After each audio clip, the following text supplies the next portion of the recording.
Hello. Yeah, like status, I'm new to this conference, but also new to cybersecurity. I found a job. Really happy. Are there more people who recently found a job? I won't put you to the spot. You can raise hands. Nice. Congrats on you. I found a job, but it wasn't easy to get a job in cybersecurity, and that's the reason why I wanted to do my story here. It took quite a long time, and I want to take you along at the point in my career where I was like, my work is getting repetitive. I had a career in IT, still a career in IT, and it felt repetitive, and I was like, okay, what will I do next? Will I become a manager? Or will I go into cybersecurity? Something I was already fascinated about, and this is what I heard about cybersecurity. There will be a big gap now, as we speak today. There are people working in cybersecurity, but we need way more people into cybersecurity. Also in the Netherlands, we sounded alarms like in 2018 already. We need more people. And if that is not concerning enough, people are getting out. People who actually know what they're doing and can really protect us. They're like stressed, are feeling not heard, and they're getting out. So this is really terrible. And I thought, well, not so terrible for me, because this feels like I can get a job and I can get a career in cybersecurity. I want to go there. I want to contribute. So I went online, and this is what I found. 500 jobs. No, wait, 1,200 jobs. No, wait. More than 2,000 jobs in the Netherlands in cybersecurity alone. 203 new jobs a day. Of course, there are some overlapping jobs. They're not all unique, but still, this feels like I can get a job. They need me. I will get in there. And this is what I felt searching for the job.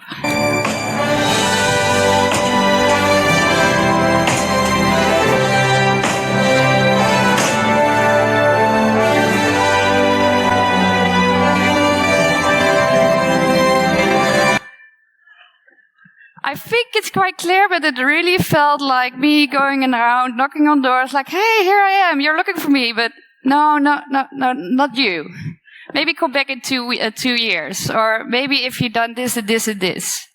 Are there more people who recognize this? Okay, nice. Yeah, because I know I'm not the first person speaking up about this. I saw many discussions online and everything.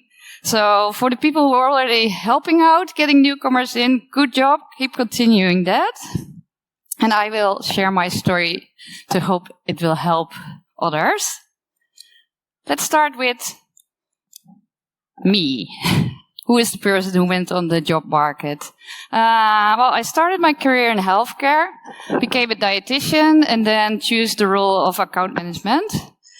Spoke to many people in healthcare, and this really formed my communication skills. So it learned me how to find out what motivates people, but also to get people motivated. And at a certain point, I thought, this feels repetitive. I want to do something new.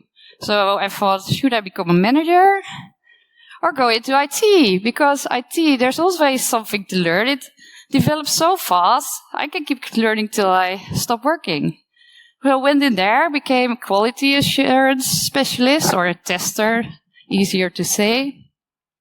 And I motivated development teams into embedding quality as early as possible in their lives, software development life cycle. Yeah, I said it right. The shift left movement, some might know it by. And after a while, next to my quality assurance work, I also started a party business, which was kind of the same like this. People buy a ticket, they come over, but we do more music and singing. So that was my resume. When I went on the job market, I put on the open to work button, and I was like, ooh, let's go. And this was my plan of attack. The tools, I think, were nothing out of the ordinary, but I must say I do have quite a big network in IT, because I've been speaking with for. And this is the path I choose. Being a tester, it meant I was surrounded by more pen testers. So if I talk to people about getting into cybersecurity, it were pen testers. And they advised me, like, do the Certified Ethical Hacker certificate, because it's a broad overview of all the possibilities in hacking. So I gave that, continued learning, practicing more, and went to the job market, applied, also arranged a small internship, so I could actually do pen testing next to skilled people. But then, I found out, not really for me. It was a bit too much screen time, more than I even expected it. So this was a point that I was really, really puzzled. Like, I know what I don't want, but I don't know what I want. So from here on, the researching began, the applying began, the talking began, and also a lot of visiting of conferences and networking events began to finally find success. I'm currently a security consultant at Society, but this took me 5 months. 5 months, 32 hours a week to find a job and land somewhere. And I want to share the things I encountered during that 5 months. I want to start positive. A very welcoming and willing to help community. Said by, I think, the wisest and most kind person I know. Me? I really felt this throughout the whole process. The whole 5 months, it felt like that. Loads of people decided to talk to me. They invited me over to have conversations, even if they knew they wouldn't hire me. Because they knew, like, she's lacking stuff. And people spent hours with me. Some people just gave 5 or 10 minutes to me, and that really helped out. Just 5 or 10 minutes really helps. So please do that. Another one I wanted to share with you, because there would be more women here, I suspect, is this one. I heard this quite a lot. From women, from men, and people were like, oh yeah, we really want more women in cybersecurity. So that's good. And now I want to dive into some barriers. The first one is certificates. It's not that I'm against certificates. It's fair. I think it's a good tool, among others, to say, like, we have this job and we have this certificate. Let's match it together so we know that what this job is about and we know what this certificate is about. But what I found was this. And do notice that after listing 12 certificates, there's a little etc., just in case we missed one. And of course, this is the most extreme example that I encountered. But most of the vacancies had like 3 or 5 listed in them.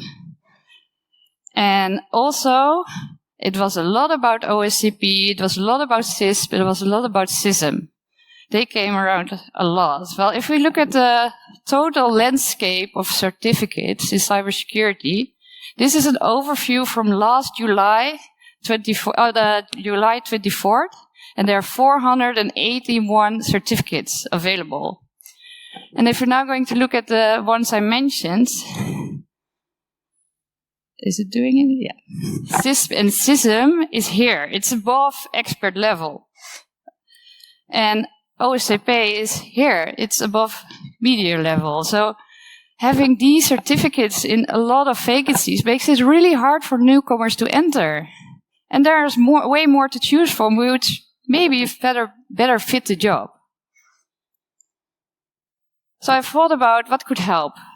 This really helped me, finding this in vacancies. It's saying, like, we're in this together.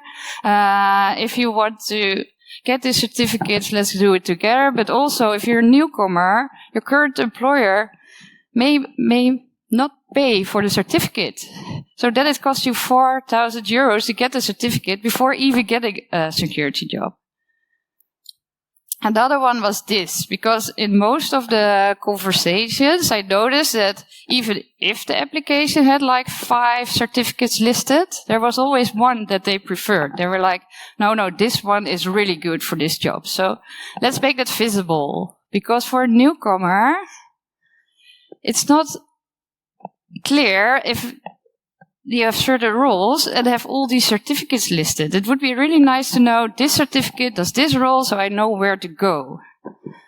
And are there people currently considering getting a certificate?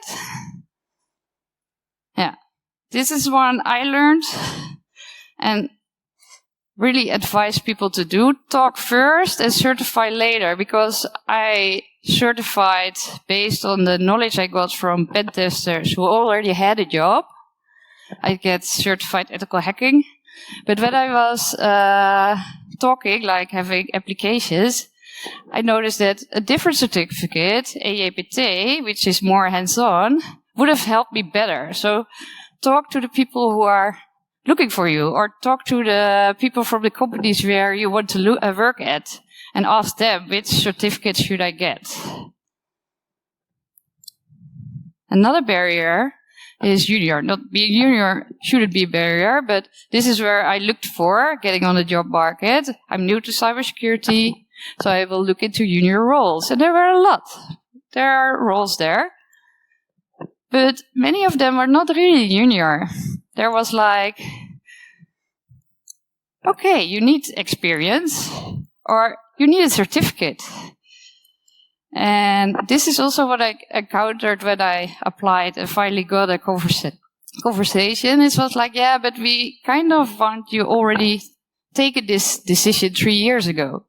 Well, I didn't, and I can't change that as a newcomer.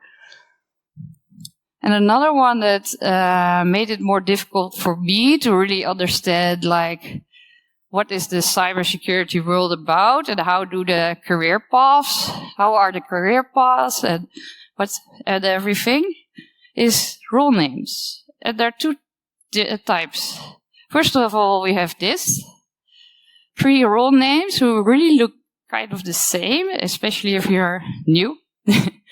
And I know these are 3 different roles because these were at one company. So they definitely were looking for 3 different people, but the content of the vacancies was kind of the same, because all the vacancies are about like creating awareness, doing something with certification, ISO, talking to people, talking to management.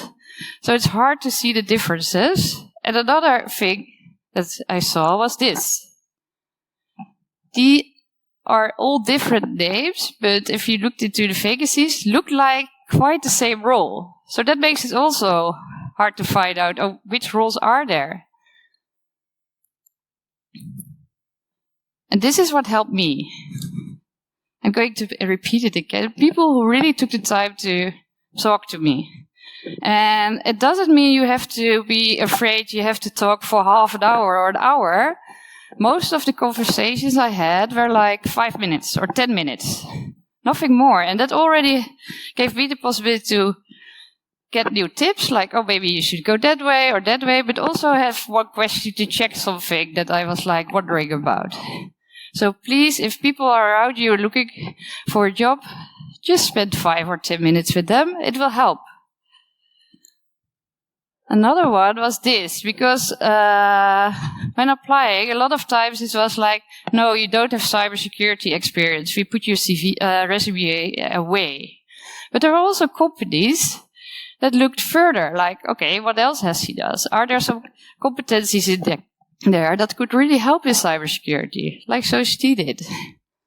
And the last one is what I think could help a little bit more, is have clearer career paths. Because to me, I still don't really get, like, what is a junior role, what is a media role, what is a senior role, and when do we need a media, when do we need a junior? So these were my barriers. And then for the last part of the presentation, I want to take you along into a quote I saw online, because there are many discussions about the topic.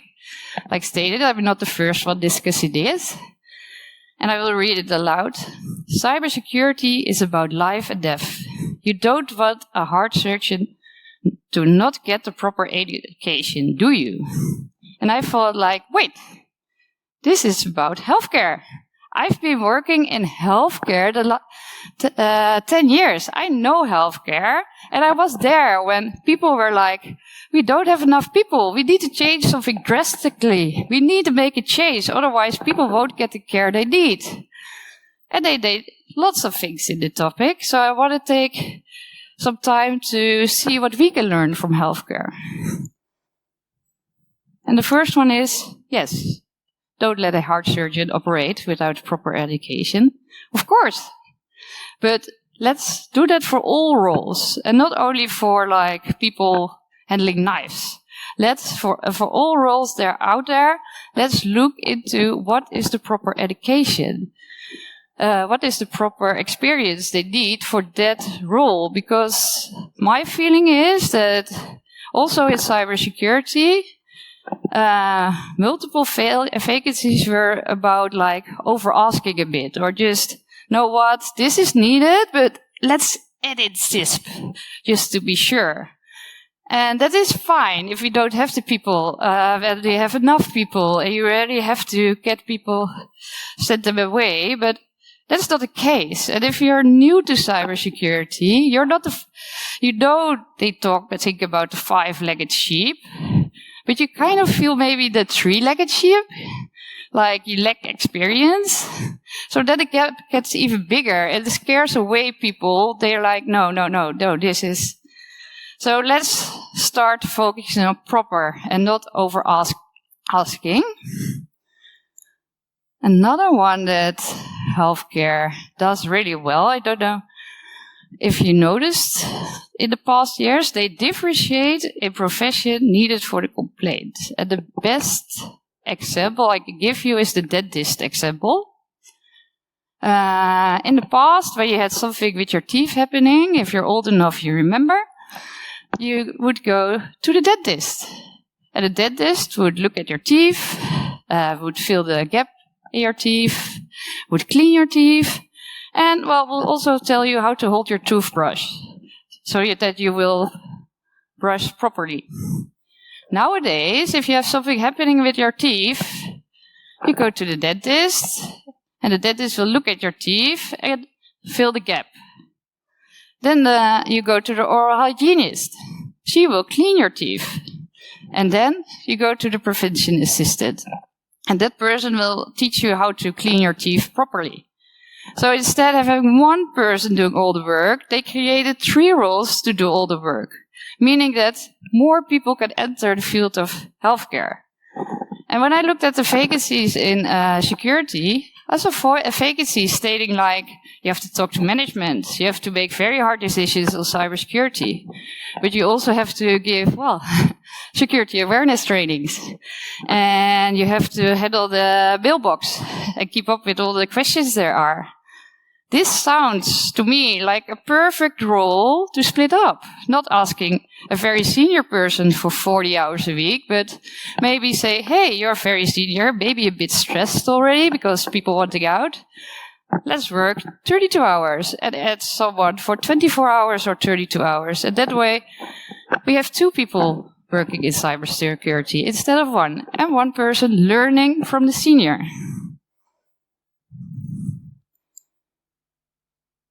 And this one is so normal in healthcare. I think a lot of you will recognize it, that whenever you're at a doctor or hopefully not too often at the hospital, you are helped, and then someone comes along. Angela comes along, and she goes like, hey, I'm new to healthcare, I want to learn. Can I have a look? And we all go like, yeah, of course, Angela, you can have a look. That's important. You have to learn, and I want to be taken care of when I'm old. We don't want people not being there. So, yes, look along. Totally normal in healthcare. If you go to school, you work along. If you want to get in healthcare when you're 40 and want a career change, you will be doing learning by co-working. For cybersecurity, I sense a bit of this, like, oh, can a junior look along with a senior? Well, yeah, if we want that, we have to do another screening, which costs money. The senior needs to have time. Well, he's already busy. And next to that, it's security. So we don't want a lot of people looking at the stuff. We want people out, not in, because we want to keep it secure. But I think we should turn that around, because we know we don't have enough people there to keep everything secure. People are not coming in enough. So for security reasons, we should do learning by co-working, because that's the best way to speed up people into the profession. And by not having enough people, it will cost loads of money in the future. So for security reasons and money reasons, we should do this. And then my last one, I think it's already quite clear that treating diseases is not a one man or woman show. It's not only about surgeons. It's about surgeons, nurses, dietitians. And that's just a medical team. And what I noticed what healthcare does really well is making this team for treating heart diseases really, really, really big. They ask you, I don't know if people remember, but they ask you to be part of the team. They said like, hey, heart disease is #1 killer in the Netherlands. We should do something about this. This is really terrible. People are dying from heart diseases more and more and more. We need to change this. So please, go use oil instead of hard butter. Drink a glass of wine. That was quite enjoyable, right? So they really said like, hey, people, help out. And you did. Loads of people changed their dietary habits. You see it in the supermarkets, product chains, there's less salt. And next to that, we also have a very big network of people being able to handle a day. So everybody who has a heart attack will be helped within 6 minutes. Majorly increases the chances to survive. So we did it. Like, the heart disease is no longer #1 killer in the Netherlands. It went down, while the number of people dying went up. But yeah, we're a bit more people, so. So we did it. And I think we could do something the same for security as well. Because when I say I have a job in security, people say, oh yeah, that's important, right? I know. But they are also a bit like, and very technical. Like, I don't know what to do, but yeah, it's important. So why not do the same for cybersecurity? Let's start a telephone number. Display the telephone number underneath every article about hacks, about cybersecurity, about people taking money through WhatsApp. Let's put it on the news. And based on the input we get from people through the telephone number, let's start campaigns with very easy to do things. And if people want more, they can call or visit the website for more information. But let's get everybody in and not keep doing like cybersecurity. It's about surgeons. No, it's about everybody. It's about everybody's safety. So let's try to get everybody in. These were my 4 tips. And talking about getting everybody in, I want to leave you with this last final question. What can you do to help a newcomer into the world of security? Thank you.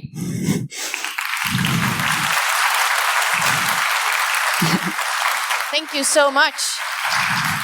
So I'm a hiring manager too, and I was wondering, you can be open, just to be honest. What would be the biggest tip that you would like to give to me?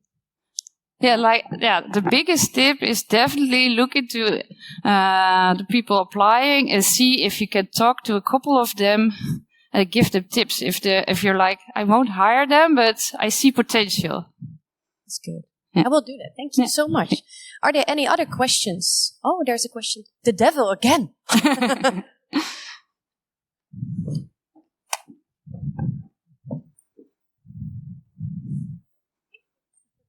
Hi, thanks for the tips.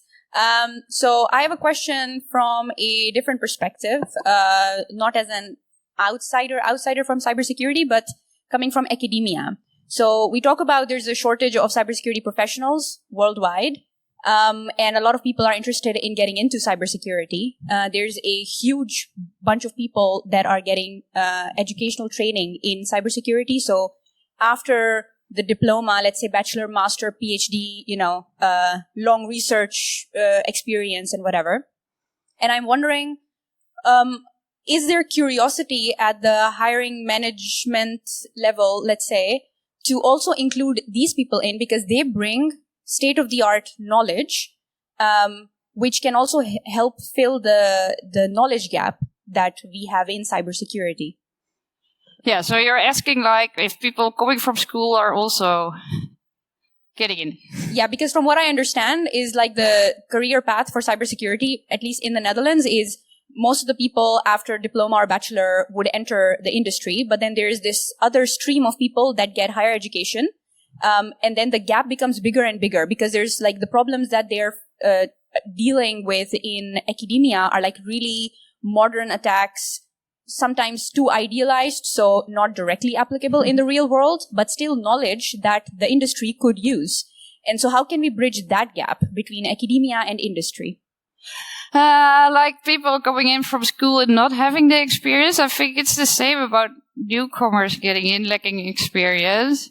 The same tips I think apply. And I did notice for ethical hacking, they do really like people from the schools getting in if they already showed an interest in hacking and practiced during their school time.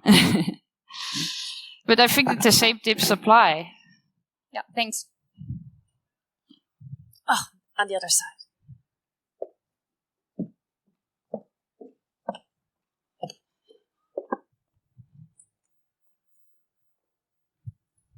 Yeah, I was wondering mostly from the other side. If you look at a lot of the texts from job offers, there are often people in the field already working there, as for example, cybersecurity engineer, going like, I would like one of me to join our team, please. Which makes that a lot of the hiring text, even if they are looking for a junior, are often really senior in comparison if you look at them. What's your experience in regards to actually starting as a junior next to one of those people going, I want one of me, please?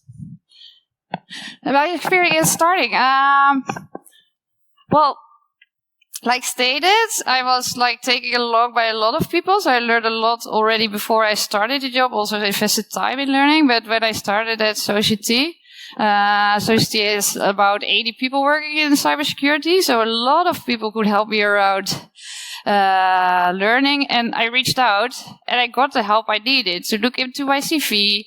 How should you rephrase this and make it cybersecurity language? Because if you're not new to cybersecurity, you not always know the right words to put in the CV. So that really helped out, and also get a lot of help applying for an assignment, and I got one. So I'm very proud. So yeah, it's a lot about helping and looking for the right words, the right tips to get someone there. Thank you. Well, give it up for Lianne.